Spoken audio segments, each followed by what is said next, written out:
the relationship in your life works and it feels right, then it can be called good. But you must be honest with yourself.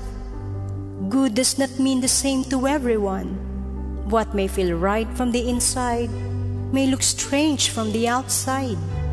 You must learn to recognize when particular issues need to be addressed. Even the best relationships cannot flourish without some attention being paid to them. What is a good relationship? Good is a very vague term and obviously implies different things to different people.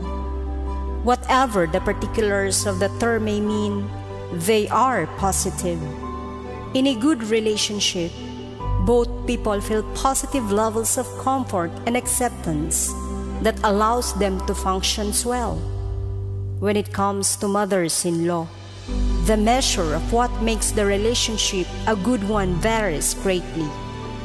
The levels of formality, intimacy, interaction, or participation considered comfortable depends on both women finding that level desirable.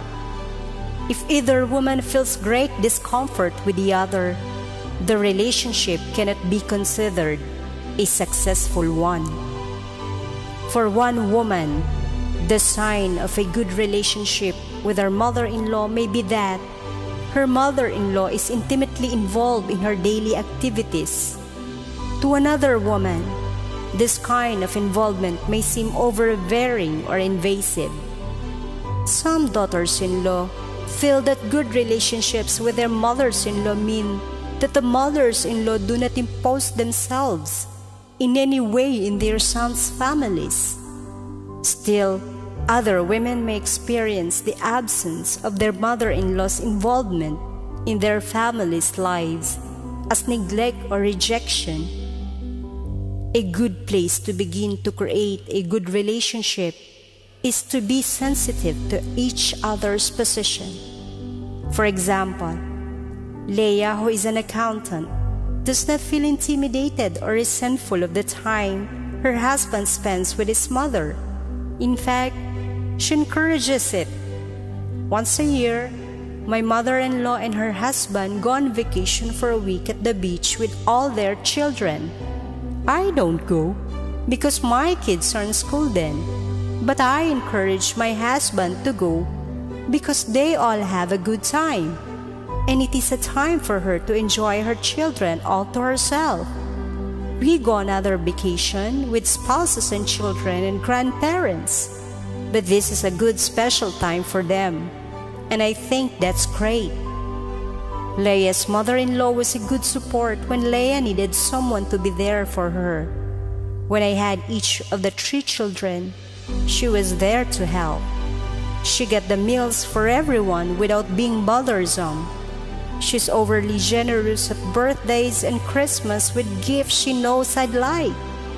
But especially when something is bothering me and I need to talk, she listens without comment and is very compassionate, not just with me, but others as well.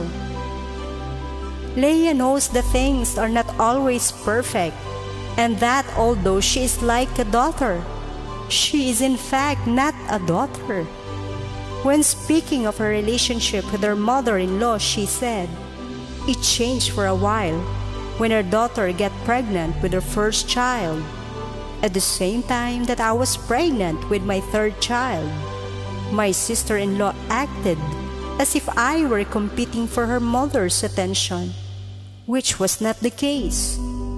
I knew that, obviously, my mother-in-law would take her side because after all, she was her daughter.